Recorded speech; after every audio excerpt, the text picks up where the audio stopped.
4차 대유행의 확산으로 이제는 휴일 효과라는 말이 무색해진 듯한데요. 일요일 기준으로 가장 많은 수치를 기록한 가운데 부산은 내일부터 거리 두기를 4단계로 격상합니다. 네, 한편 오늘부터 만 18세에서 49세 연령층에 대한 코로나19 백신 예방접종 사전 예약이 처음으로 실시됩니다. 10부제로 예약 방식이 진행되는데요. 오늘 관련 내용 두 분과 짚어봅니다. 신상엽 KMI 한국의학연구소 학술연구위원장 그리고 김민아 시사평론가와 함께합니다. 어서 오십시오. 네, 안녕하세요. 네, 월요일입니다. 말씀드린 대로 글쎄요, 이제 휴일 효과라는 말도 좀 무색해진 것 같고 일요일 기준으로 가장 많은 수치를 기록해서요. 상황이 심상치가 않은데요. 먼저 신상엽 위원장께 지금의 상황에서 가장 우려스러운 부분이 있다면 어떤 부분이 있다고 진단을 해봐야 될까요? 일단 지금 그 전파력이 높은 델타 변이가 이제 우세종이 된 상황에서 이제 백신 접종이 그나마 지금은 좀 빠르게 이루어지고 있지만 아직은 좀 충분치 않은 상황이거든요. 네. 그러면 결국은 지금 우리가 이 유행을 통제할 수 있는 유일하고 어찌 보면 가장 강력한 방법은 사회적 거리두기라고 볼 수밖에 없는데 이 사회적 거리두기의 이제 수준을 평가하는 그런 지표들이 한 크게 두 가지가 있습니다. 하나는 이제 재생산 지수라는 그런 걸로 이제 나타나는 이제 그 확진자 수를 가지고 계산하는 거기 때문에 그건 이제 이전의 유행의 규모를 이제 나타낸다 그러면 사실 이제 미래의 유행을 예측할 수 있는 가장 중요한 방법은 이제 이동량 변화거든요. 예.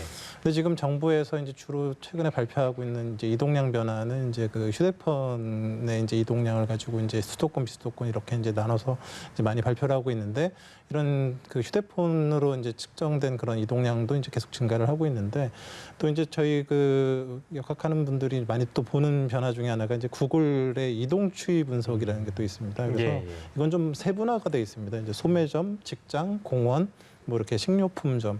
근데 지금 보면은 이제 직장의 그 이동량은 최근 들어서 많이 감소를 하고 있습니다. 그런데 이 사회적 거리두기, 그 코로나19 유행이랑 잘 연관이 되는 그런 이동량이 그 소매점과 공원 이런 것들이거든요. 그런데 지금 최근 들어까지 8월 초까지도 소매점과 공원 이런 지역, 소매점은 이제 식당, 카페를 의미하고요.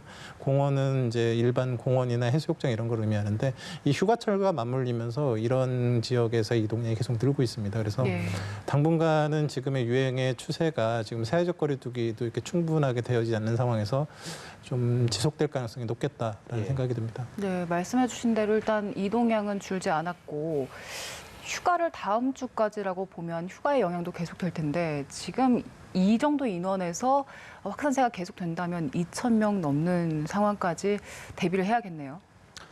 2,000명 넘는 상황이 이제 안 와야 되겠지만 다행히 지금 수도권 같은 경우는 유행이 전반적으로 정체 수준에 있는 게 맞습니다. 그런데 휴가철이 되면서 이제 지금 비수도권 이동량이 계속 늘면서 지금 과거에 문제가 크게 되지 않았던 부산이나 이런 대구, 대전 이런 그 비수도권의 이제 대형 그 도시들을 위주로 이제 유행이 확산하는 추세를 보이고 있어서 이런 비수도권에 대한 유행이 빨리 통제가 되지 않는다 그러면 진짜 2,000명을 넘어갈 수도 있겠다라는 생각이 듭니다. 예, 알겠습니다. 자, 말씀 앞에서 드린 대로 일요일 기준 최다고 신상엽 위원장께서 말씀해 주신 대로 휴가철 이동량 계속 증가하면서 확산세가 잡히는데 어려움을 겪고 있습니다. 근데 다음 주말이면 광복절 연휴라서요. 아무래도 방역 당국의 긴장감이 높아질 수밖에 없는 그런 상황으로 보이는데요. 어떤 말씀 주시겠습니까, 평론가님? 아무래도 이제 지금 쭉 말씀하셨습니다만 휴가를 여전히 이제 계획하고 또 계획한 대로 가시는 분들이 있습니다. 예를 들면 저 같은 사람들이야 이제 방송에 나와서 휴가를 되도록이면 가지 말자 이렇게 얘기한 바도 있고 해서 따로 그런 계획을 잡지 않지만 전혀 이런 활동을 하지 않는 분들의 경우에는 어떻게 해서든지 좀 방역 수칙을 최대한 지키면서 좀 휴가를 가고 싶다 이런 마음들이 있으신 거거든요. 근데 그런 현상들이 반영이 되면서 사실 수도권에서는 일정 부분 이제 확진자가 좀 증가세에서 감소세로 조금은 이제 좀 전환될 수 있다. 방역 당국은 이렇게 설명하고 있지만 비수도권에서는 증가세가 다소 좀 완화됐다라고 하더라도 계속 확산이 지금 이루어지고 있다. 이렇게 판단하고 있는 거거든요. 거기다가 지금 말씀하신 대로 광복절 연휴가 있다고 한다면 더욱 이제 비수도권에서 이동량 이런 것들이 늘어날 가능성이 크고 그다음에 광복절에 또 도심 집회라든지 이런 것들이 예고가 돼 있는 부분들이 있습니다. 이 수도권의 경우에는. 그러다 보니까 이제 방역 당국의 긴장감 상당히 높아질 수밖에 없는데 이 광복절 연휴에 전후해서 이 이후까지 우리가 어떻게 대응하느냐에 따라서 이 사회적 거리두기, 수도권과 비수도권의 수도권 4단계, 비수도권 3단계가 더 연장되느냐, 그리고 뒤에도 얘기하겠지만 우리 아이들이 이 전면적인 어떤 등교를 할 수 있게 되는 거냐, 이 여부가 예. 갈리기 때문에 예. 굉장히 이제 중요하게 지금 고려할 수밖에 없는 그런 상황이고요. 다만 방역 당국 입장에서는 약간은 그래도 좀 희망적인 얘기도 하고 있습니다. 지금 말씀드린 바와 같이 수도권에서는 조금 이제 환자가 좀 감소세로 넘어갈 수 있고, 비수도권에서 만약에 확산세가 좀 잡힌다고 한다면, 그래서 수도권에서의 확실한 이제 확진자의 감소세를 이루어내고 비수도권에서 더 이상 확진자가 늘지 않는 이런 상황을 유지할 수 있다라고 한다면 거리두기 단계를 조정하는 것도, 추석 전에 조정하는 것도 가능하지 않겠느냐, 이렇게 얘기를 하고 있거든요. 네. 좀 이번 추석에는 어느 정도 그래도 좀 우리가 좀 보고 싶은 분들에게 연락도 하고 어떻게 최소화한 형태로 만남도 가질 수 있었으면 좋겠다, 이런 생각들을 많이들 하실 거기 때문에 네. 이 중요한 순간을 모두 이제 좀 현명하게 넘길 수 있는 그런 준비가 필요할 것 같습니다. 네, 지금 부산에서는 상황을 심각하게 본 것 같습니다. 거리두기 단계를 4단계로 올렸고, 그리고 해수욕장도 모두 문을 닫기로 했는데 기존 3단계에서 4단계로 올라가면 구체적으로 어떤 점들이 달라집니까? 지금 이제 비수도권에서 확진자가 많이 나오고 있는 그러한 지역이 또 지금 말씀하신 대로 영남 지역을 중심으로 해서 좀 확산세가 커지고 있고, 그중에서 이제 부산이 지금 심각한 상황이다라는 거거든요. 그렇기 예. 때문에 이제 사회적 거리두기를 4단계로 이제 격상을 했는데, 이렇게 되면은 우리가 이제 뭐 수도권에서 경험하는 바와 같이 오후 6시 이전에는 4명까지만 모일 수가 있고 6시 이후에는 2명까지만 또 모일 수 있는 그런 상황이 되는 거고요. 뭐 행사라든지 집회라든지 이런 것들은 금지가 되고, 우리가 뭐 익히 알듯이 유흥시설이라든지 이런 것들 있지 않습니까? 예. 홀덤펍이라든지 뭐 주점 이런 것들은 좀 집합 금지가 되는 그런 상황이 부산에서도 똑같이 적용이 됩니다. 그리고 대다수의 다중이용시설은 10시까지 이용 가능한데, 좀 지금 말씀하신 대로 해수욕장들이 있습니다. 이 해수욕장들을 향해서 여러 이제 수도권이라든가 다른 지역에서 휴가를 많이 오기도 하고 뭐 이런 상황들이 우려가 되기 때문에 이 해수욕장의 경우에는 전면적으로 이제 전부 다 폐쇄를 하는 그런 상황이 되기 때문에 이 해수욕장으로 혹시 뭐 이렇게 휴가 계획을 세웠거나 이런 분들은 그것을 취소할 수밖에 없는 상황이 이제 됐다, 이렇게 볼 수 있는 거죠. 예. 네. 코로나 사태 이후에 아마도 가장 많이 알려져 있는 해수욕장 중에 하나일 겁니다. 해운대, 광안리, 부산 지역에 이제 거리두기가 4단계로 격상이 되면서 문을 잠시 닫게 된다는 내용까지 만나봤습니다. 자, 그리고 사례를 저희가 좀 하나 가져와 봤는데요. 부산 기장군하고요, 경남 김해 요양병원에서 집단 감염이 발생했는데요. 확진자의 상당수가 돌파 감염으로 확인이 됐습니다. 부산 기장군 요양병원에서는 그림에서 보시는 것처럼 46명 중에 42명이 돌파 감염으로 확인이 됐고요. 경남 김해시에 있는 요양병원에서는요, 14명 중에 11명이 돌파 감염으로 확인이 됐습니다. 꽤 많은 수의 비중을 돌파 감염이 차지하고 있어서 이 사례를 가져와 봤는데요. 근데 이제 기장군의 요양병원 확진자들은 지난 3월에 1차 접종하고 나서 5, 6월에 2차 백신 접종까지, 그러니까 백신 접종을 완료하신 분들인데도 불구하고 돌파 감염이 일어났단 말이죠. 원인은 무엇이고 대안은 또 어떤 게 필요할지도 궁금합니다. 신상임 위원장께서는 어떤 말씀 주시겠습니까? 지금 뭐 결국 돌파 감염이라는 거는 접종 완료하고 이제 2주가 지난 사람들에게서 이제 나타나는 또 감염인데요. 지금 이제 어르신들이 이제 요양병원에 주로 계시기 때문에 이런 분들 같은 경우는 이제 대부분 이제 연로하시기도 하고 기저질환도 많고 하기 때문에 면역력 자체가 떨어져 있습니다. 그러니까 접종을 해도 젊은 사람이 100만큼의 항체를 만들어낸다 그러면 이분들은 50 정도밖에 못 만들어내시거든요. 그러니까 애초에 그 갖고 있는 이제 방어력 자체가 접종 이후에도 낮은 상태에서 지금 이 접종하신 게 이제 델타 변이 이전에 이제 바이러스를 가지고 만든 백신으로 접종을 하셨는데, 델타 변이는 기존의 백신으로 맞은 항체를 또 무력화시키는 능력까지도 갖고 있습니다. 그러니까 애초에 만들어진 항체도 적은데 그 새로운 변이가 들어오면서 그 효과 자체도 또 떨어지게 되는 그런 상황이라서 네. 지금에도는 이제 델타 변이나 이런 거에는 사실은 방어력이 충분치가 못한 상황이 되고, 예. 그래서 들어오더라도 어느 정도는 방어해내지만 일부가 살아남아서 바이러스들이 이제 돌파 감염을 일으키고 있는데요. 네. 그럼 결국은 이제 방법은 두 가지입니다. 이제 결국은 부스터 백신, 그러니까 추가 백신 접종을 해야 되는데, 예. 그렇다 그러면 지금 기존에 만들어진 백신을 가지고 접종을 할 것이냐, 아니면 지금 이제 mRNA 백신 한 3에서 4주 정도면 새로운 백신 개발이 가능하거든요. 그래서 새로 이제 델타나 그 이후에 그 변이 바이러스를 좀 타겟팅해서 좀 잘 최근 거에 맞춘 백신을 추가 접종해드리느냐 이런 것들이 좀 이제 논란이 그게 이제 좀 중심이 될 수 있을 것 같고요. 그래서 예. 결국은 이제 추가 백신 접종을 그 고위험군, 고령층 이런 특히나 이런 요양시설 같이 집단 생활하시는 분들에게는 좀 우선적으로 이제 추가 접종을 해야 될 거라는 생각이 듭니다. 예, 알겠습니다. 뭐 공급이 잘 됐으면 큰 문제가 없었을 텐데 일단은 지금 모더나사 백신 수급 관련해서 문제가 생기면서 접종 간격도 6주로 늘어나게 됐고요. 그래서 아무튼 불가피한 측면이 있다는 점을 지금 강조를 했는데 심위원장께서는 어떻게 보십니까? 앞으로의 전망해 주신다면 큰 문제는 없을까요? 보통 4주에 화이자가 3주고 모더나가 4주인데 6주로 이제 늘어나게 된 상황인데요. 어떻게 전망을 해주시겠습니까? 백신 접종의 그 간격 같은 경우는 이제 최소 접종 간격입니다. 지금 제시된 3주, 4주라는 기준 자체가. 그리고 대부분의 연구들을 보면 1차와 2차 사이 간격이 이제 넓어지면 넓어질수록 사실 실제적으로는 예방접종의 효과가 더 좋게 나타나는 경우가 많거든요. 네. 그런데 이게 너무 2차가 늦어지다 보면 1차 접종만으로 이제 완벽한 방어가 되지 않기 때문에 걸릴 수가 있기 때문에 이런 예. 급성 감염병은 가능하면 최소 접종 간격을 맞춰주는 게 이제 일반적이긴 합니다만 네네. 뭐 6주가 됐다고 해서 효과가 떨어지고 그런 거는 아닙니다. 그래서 일단 백신 그 수급상의 이제 문제 때문에 일시적으로 하는 거기 때문에 뭐 예. 잠깐 동안에 하는 거는 뭐 크게 문제는 없을 거라고 생각을 합니다. 예, 네. 효과의 측면에서는 이제 큰 문제는 네, 없다는 맞습니다. 말씀이신데 원래 이제 계획했던 우리 방역 당국에서 백신 접종량을 최대한 빨리 늘리려고 했던 단기간 내에 빨리 늘리려고 했던 그 목표가 있었잖아요. 그렇죠. 그 목표를 달성하기에는 큰 문제가 없을까요? 약간의 지연이 생긴 것 같은데요.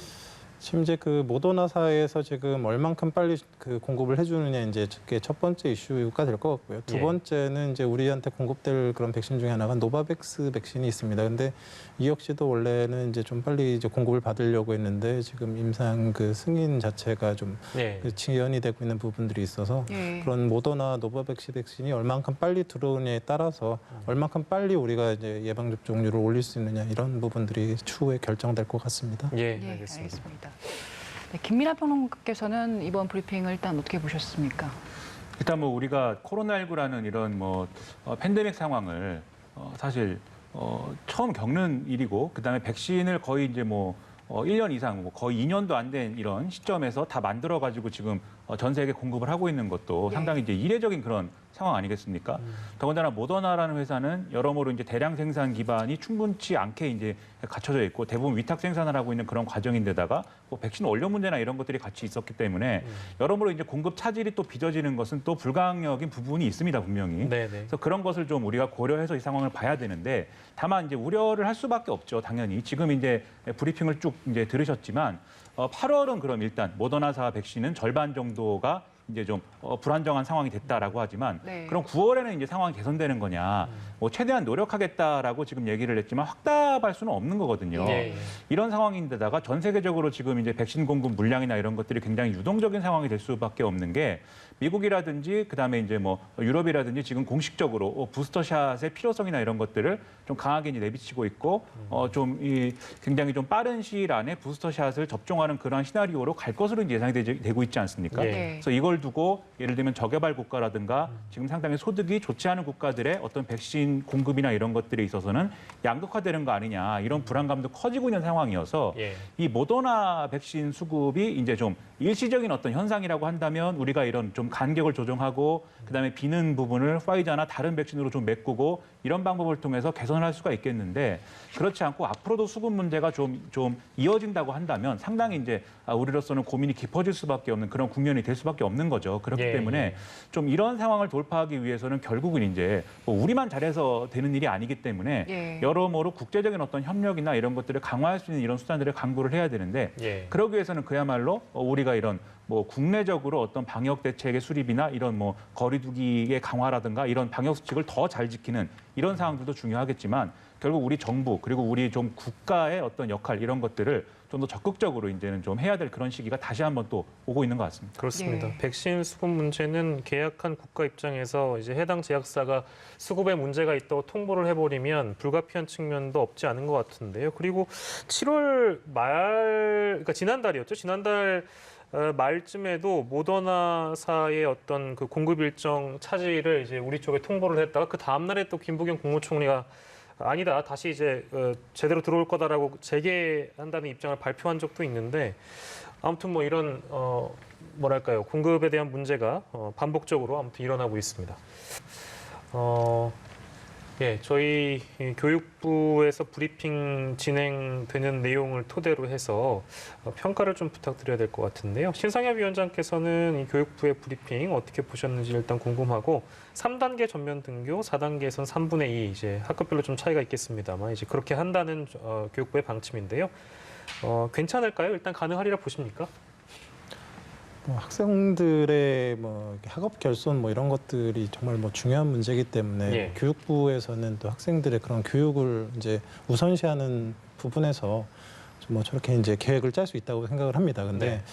지금 방역적인 측면에서는 지금의 그 코로나 4차 유행의 그 핵심 지금 시기에 지금 아이들이 방학 기간이기 때문에 네. 학교가 정말로 이 4차 델타 변이에 대해서 안전한지가 좀 확인이 되지가 않는 상황이고요. 예.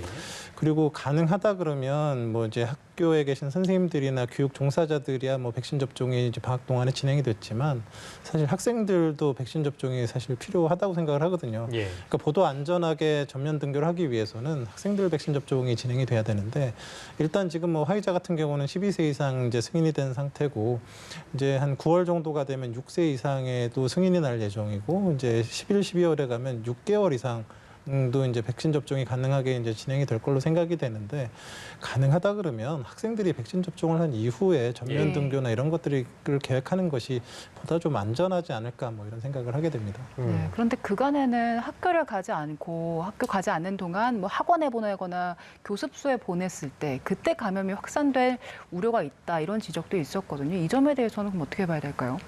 결국은 이제 뭐 계속 말씀하시고 계시지만 학교 내에서의 감염 위험은 사실 그렇게 크지는 않습니다. 워낙에 이제 우리가 계속 세팅을 해왔기 때문에. 근데 이제 더 위험한 거는 이제 학교에서 이제 그 하교한 이후에 예.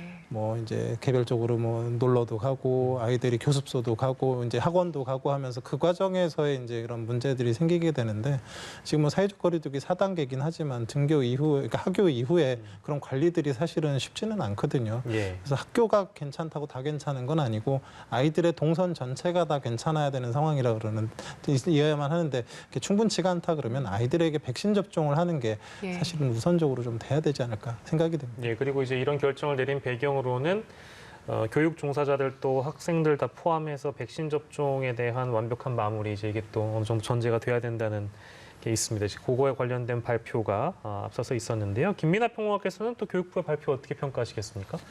아무래도 우리 사회 공동체가 공교육을 지금과 같은 상태로 계속해서 이제 사실상 이제 포기하는 형태로 이제 계속 간다는 것은 더 이상 이제 유지 불가능하다 이런 판단들을 다들 이제 내리는 것 같아요. 그 네. 교육부뿐만이 아니라 이제 학부모들도 그렇고 그다음에 감염병 전문가분들도 사실 어느 정도는 이 학교에 등교할 수 있게 만들 수 있는 그런 환경은 어떻게든 빠르게 좀 갖춰야 된다. 이런 얘기들을 많이 해왔기 때문에 그 의견들을 다 모아가지고 지금 검토한 결과이다 이렇게 이해를 하겠는데요. 결국은 이제 밀집도 관리를 좀 더 완화한 거죠. 그 기준을. 예. 원래 이제 3단계에서부터 좀 제한적으로 등교가 이루어지는 것이고 예. 4단계에서부터는 등교를 못하는 거였는데 그걸 단계적으로 하나씩 이제 늘린 거와 같은 그런 형태가 되지 않았습니까?